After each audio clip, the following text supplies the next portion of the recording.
Mainly ये confusion होती है कि HCF छोटा क्यों आता है और LCM बड़ा क्यों आता है, वेयर एज ये इसे लोएस्ट कॉमन मल्टीपल कहा जाता है और ये हाईएस्ट कॉमन फैक्टर है।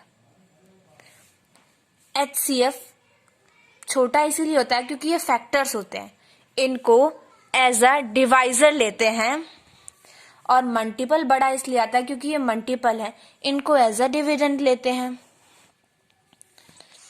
तो एग्जाम्पल में 8, 16 एंड 32, इसका HCF होगा 8 एंड इनका LCM होगा 32। अब फिर से यही आ गया कि LCM बड़ा हो गया और HCF छोटा हो गया। इसको एज अ डिवाइडर लेंगे, जितने भी ये नंबर्स हैं इनको ये कंप्लीटली डिवाइड कर देगा। जैसे अगर एक बार 8 लिया तो ये कंप्लीटली डिवाइड हो गया, एक बार 16 लिया कंप्लीटली डिवाइड हो गया, एक बार 32 लिया तो ये कंप्लीटली डिवाइड हो गया। और इसको डिविडेंड लेके करेंगे, ये सारे नंबर 32 को कंप्लीटली डिवाइड कर देंगे।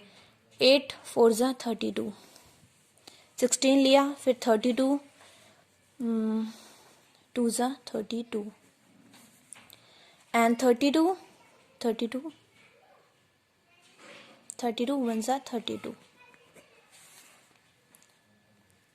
इसके HCF इसका फैक्टर और भी फैक्टर्स होंगे इसके, इन दोनों के अगर हम लिखे फैक्टर्स, एक तो इसका 2 फैक्टर होगा, दूसरा होगा 4 और तीसरा होगा 8। 8 के आगे नहीं जाएंगे क्योंकि अगर 8 को 8 से ज़्यादा कोई भी ले लिया आगे, तो अगर 16 ले लिया तो 8 से ये परफेक्टली डिवाइड नहीं कर पाएगा, ये आंसर पॉइंट में आ जाएगा। तो ये सारे इसके फैक्टर्स हो गए। इसके फैक्टर्स, हाईएस्ट फैक्टर कौन सा है? 8 इसके हाईएस्ट फैक्टर है। HCF में हाईएस्ट फैक्टर निकालना होता है, इनमें से सबसे बड़ा 8 है। और LCM में ये 32, ये सारे नंबर 32 को कंप्लीटली डिवाइड कर देंगे।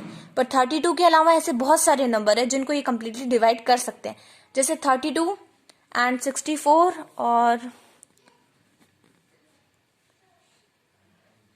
192। ऐसे बहुत सारे नंबर्स हैं जिनको ये सारे नंबर्स परफेक्टली डिवाइड कर देंगे। पर इसमें से सबसे छोटा नंबर कौन सा है? 32।